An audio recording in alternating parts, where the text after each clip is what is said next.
الحمد لله. الحمد لله أولي بلا أول كان قبله ولا آخري بلا آخر يكون بعده. والحمد لله الذي من علينا بمحمد صلى الله عليه وسلم. All praise belongs to Allah, the first without a first before him, and the last without a last behind him. Sadaqallahu al-Azim.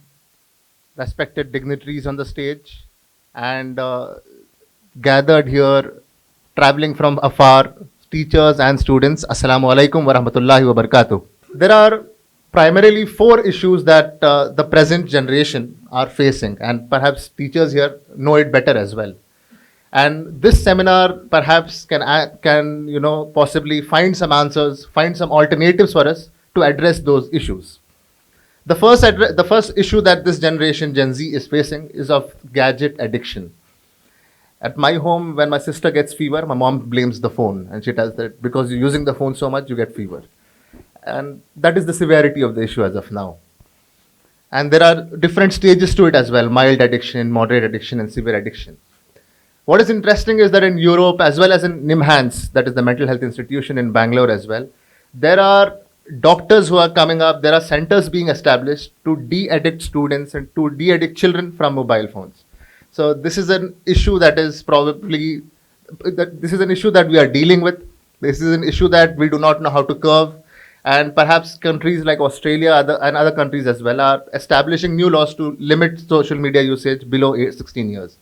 So this is one issue, a challenge of the present times. The second challenge is of mental health.